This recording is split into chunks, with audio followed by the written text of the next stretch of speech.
This is 30-day plus without being on my once a month Zepbound injection. Currently in maintenance, maintaining my weight. I wanted to see if I could effectively, maintain my weight and how I would feel.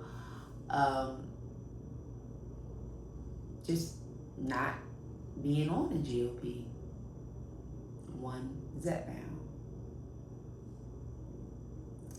As I still keep my routine the same, my maintenance lifestyle, my 20K steps a day, my weight training 3 days a week, 3 to 4, because now I'm incorporating, more of a progressive overload on a 4th day.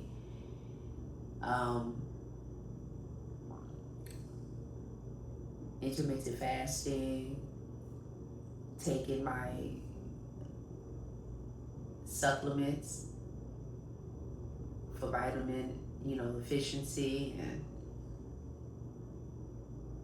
doing all the things and loving doing all the things and feeling the benefit of doing all the things. Just wanted to see if doing all the things without GLP-1 would still give me the same maintenance results. Or will there be, an immediate influx in the scale if everything pretty much remains the same? With concentration on, nutrition, a whole food, plant-based, pescatarian, because I'm pescatarian, mind frame. And the corporation of 80/20, still having the things that I enjoy to eat daily or weekly, but still dishing out the energy expenditure. And developing muscle, will the scale still stay within the same range without the once a month injection? Just wanted to know. What I can say, my ghrelin level still feels the same, which is at a low level. I never really had a problem with my ghrelin, prompting me to want to eat. That never has an issue. I prefer it to be low, and it's low.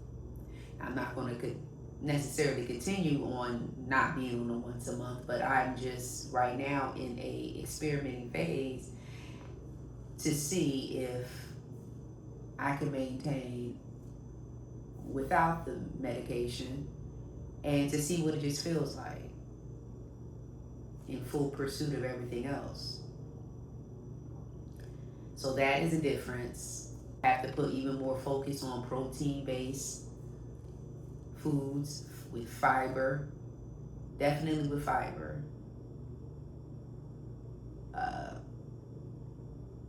Lower fat foods, heavy on the fruits, heavy on the vegetables as usual. That fills me up.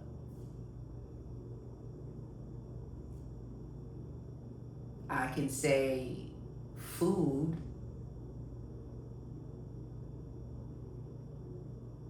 hit different now since I've been off of it. I have to say I enjoy it more. The taste of it,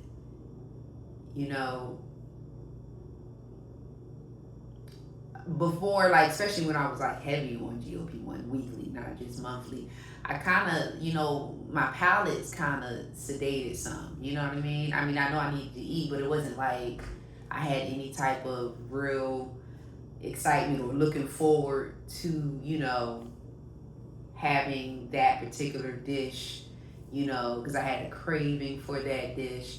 Not an insane craving to overeat, just had a taste for something. That's the right word. I can't remember the time I just said, "Oh, I have a taste for that." GLP-1 use limits that I have a taste for. It kind of detonates to an extent, especially if you're on a weekly dose. It'll detonate the desire pretty much. I mean, you can be like, I can eat. You get to a point where you don't care if you eat or not. Because it's definitely, it's completely almost not on the forefront. But as you're in maintenance, and if you're like on a lower dose, you're weaning off whatever your system of dose schedules and plans for the medication is.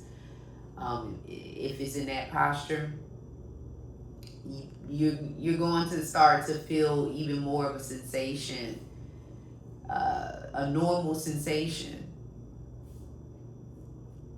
for particular foods. You know what I'm saying? And I'm like, should I be disappointed about that? Or should I feel like that's okay because that's something that's normal? Have I got, I or we as a society got so like caught up into the idea from GLP-1 and not having a normal humanistic emotional, feeling for a particular food, like a taste for a food. So, I mean, I noticed that difference. And I'm not really upset about that because I'm like, okay.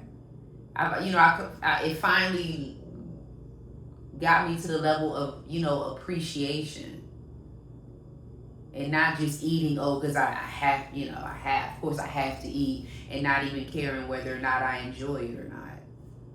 I do like food. I like the taste of food. You know what I mean? So whether, on a medication or not, in my life, I'm going to enjoy food. So I do appreciate that I can enjoy food more now that I'm not on the once a month injection. Not saying I'm not going to get back on it, but this is just interesting and something to think about. Because I'm trying to manage inflammation. I'm trying to see how that works because that's the main reason why I'm on this medication is for inflammation management. Primarily, I could work with everything else, but now that I've gotten to the point where I'm in maintenance now and I, understand everything to maintain. All right, so the change in food, the taste of food, and food noise. Let's see. Excuse me. Like maybe just the random thought about food. No, I'm not thinking about food all day, but generally, because I'm trying to be in that structured pre-planning mode and ahead of the game. If I didn't pre-prep or something, I'm probably still thinking about, okay, well, what is the game plan? What am I eating for today? So I know that it's planned out. So there's no confusion for me to really, sway away from anything. I mean, that's particularly normal, on GLP-1 or without it. But just thinking about food, just to think about it, I'm trying to think. Thinking about what dessert I'm gonna have, maybe that applies. Because I found myself thinking about what dessert I'm gonna have. But when I was on a once a month injection, I was thinking about what dessert I might have too. It's still a once a month injection. It wasn't like I'm on weekly. Being on a weekly injection and being on an appropriate dose, you're definitely gonna, I specifically when I was on it, a regular dosing schedule, I didn't have the thoughts. The stuff was pretty much sedated for the most part.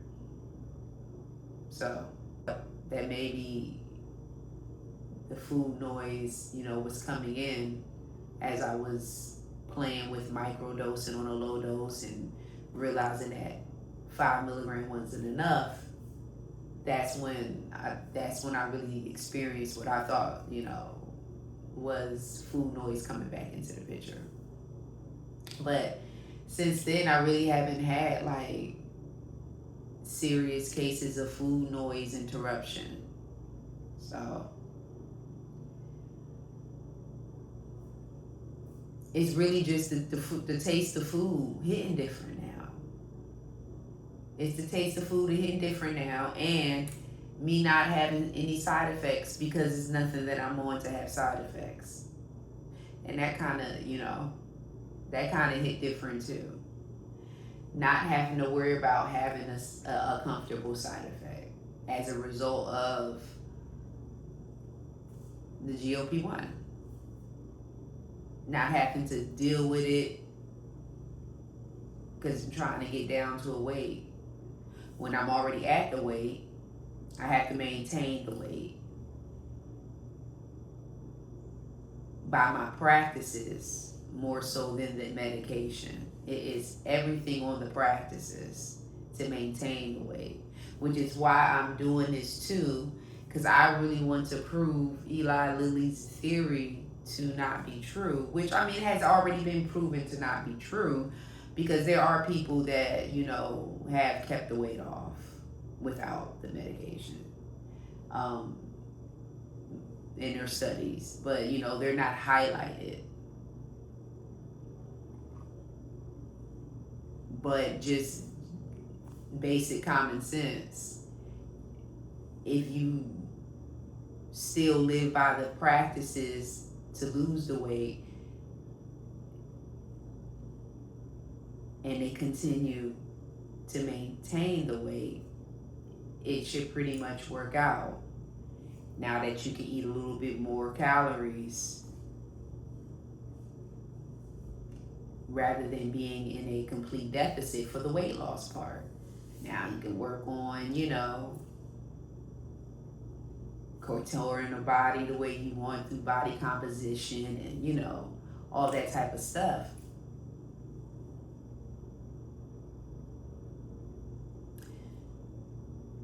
That's where I'm at with it now. And I'm like, let me just see, let me just see.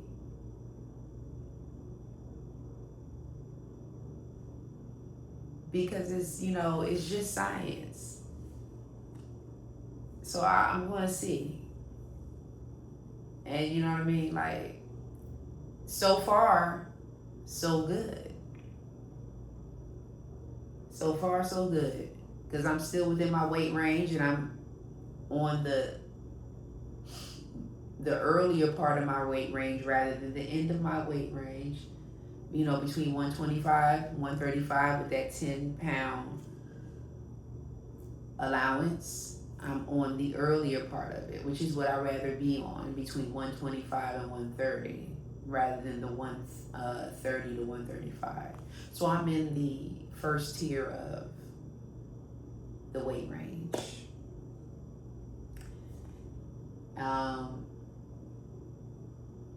And not too long before now, I was still within the first tier of the weight range. But what I'm realizing also is that if I don't do my practices, like if I take steps away or drastically decrease steps, I don't do weight training, and then I barely stay in a sedentary deficit to maintain the weight, I'll gain the weight. I'll gain weight back. I will gain weight back. It's why I'm locked all the way in, and I'm going to be locked in for life. You have to be locked in. Like, I can't see this being successful forever tip if I'm not locked in. Every day, son. Every day. My my regimen is my life. You know what I mean? It's a part of me. When I stop doing these things, weight is going to creep back in. Fat is going to creep back in. Fatigue and all that other stuff just starting to feel, not feeling like I'm on point.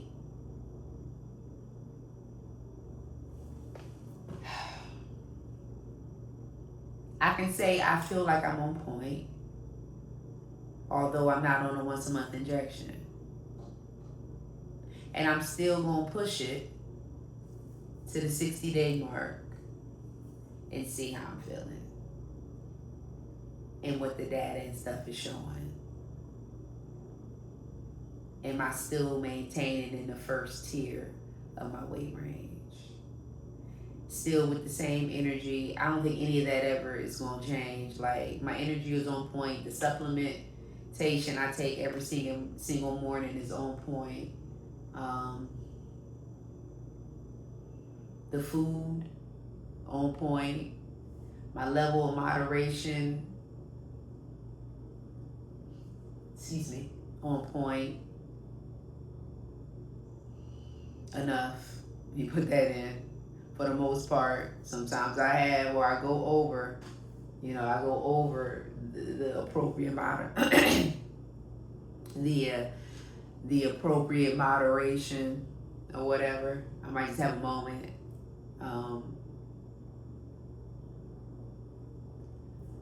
But my energy expenditure cleans it up. That's what I'm just saying. Like, I cannot not do this, or I'm not going to be able to eat the little certain way I like to eat.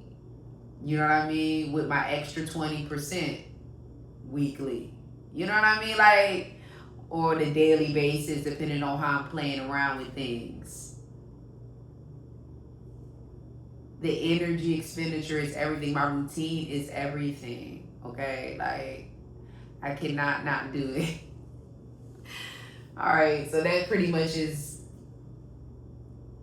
letting me know that I can maintain without the medication, but I'm trying to make sure if that's something I would even want to do, given my situation of inflammation.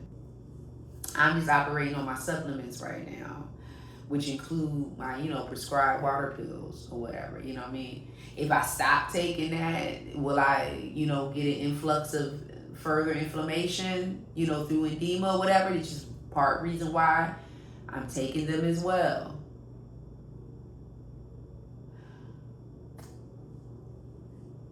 I know that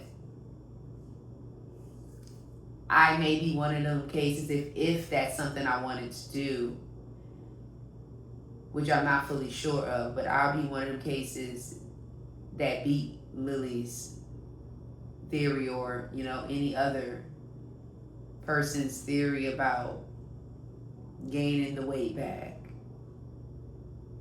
not being able to keep it off. I think it has everything to do with discipline and consistency. So if you can lock in, you can keep weight off. I do think so. So we shall see. We shall see, y'all. I'm gonna see you in the next video. Be real.